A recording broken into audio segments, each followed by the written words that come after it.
పేదవాడి సొంతింటి కల నెరవేరేనా, ప్రభుత్వాలు మారినా బతుకులు మారవా, చేర్యాల గ్రామ నిరుపేదల ఆవేదన. తెలంగాణ రాష్ట్ర గత బీఆర్ఎస్ ప్రభుత్వం 2016లో ఎంతో ప్రతిష్టాత్మకంగా డబుల్ బెడ్రూమ్ స్కీమ్ తీసుకొచ్చి గూడులో నిరుపేదలు లేకుండా చేస్తామని హామీ ఇచ్చారు.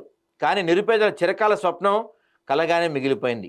గూడు నీడ లేక ఎంతోమంది నిరుపేదలు కాలం గడుపుతూ ప్రభుత్వం చేయూతను అందిస్తుందని గత కొన్ని సంవత్సరాలకు ఎదురు చూస్తున్నా డబుల్ బెడ్రూమ్ ఇల్లు అందని ద్రాక్షగానే మిగిలిపోయింది. వివరాల్లోకి వెళ్తే మేడ్చల్ మల్కాజ్గిరి జిల్లా కీసర మండలం చీర్యాల గ్రామంలో గత బీఆర్ఎస్ ప్రభుత్వ హయాంలో నిరుపేదల కొరకు నిర్మించిన డబుల్ బెడ్రూమ్ ఇళ్ల పంపిణీలో అనేక అవకతవకలు జరిగాయని, భూములు ఉన్న వారికి డబుల్ బెడ్రూమ్ ఇళ్ల మంజూరు చేశారని, రోడ్ల మీద ఎటువంటి నివాసం లేకుండా జీవిస్తున్న నిరుపేదలకు మంజూరు చేయదని గ్రామస్తులు ఆరోపిస్తున్నారు.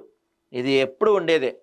అన్నీ ఉన్న వాళ్ళకి ఇచ్చారంట, ఏమీ లేకుండా కష్టపడుతున్న వాళ్ళకి మాత్రం హ్యాండ్ ఇచ్చారు.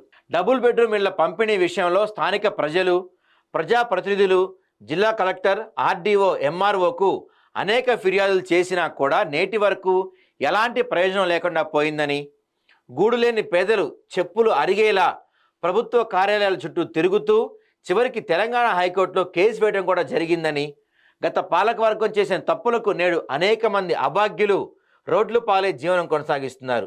చివరికి పాలకవర్గం ఎంఆర్ఓకి జరిగిన అవినీతి అవకతవకలపై విచారణ చేపట్టాలని వినతిపత్రం సమర్పించినా ఇప్పటి వరకు పట్టించుకున్న పాపాన పోలేదు.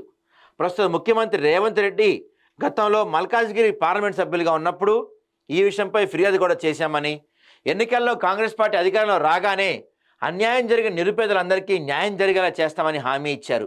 కానీ ఇప్పటి వరకు ఎవ్వరూ కూడా ఈ ప్రస్తావన తేకపోవడంతో వీళ్ళు ఆగ్రహం వ్యక్తం చేస్తున్నారు. కేవలం రాజకీయ లబ్ధి కోసమే నిరుపేదల బతుకులతో ఆటలాడుతున్నారని గ్రామ ప్రజలు ఆవేదన వ్యక్తం చేశారు.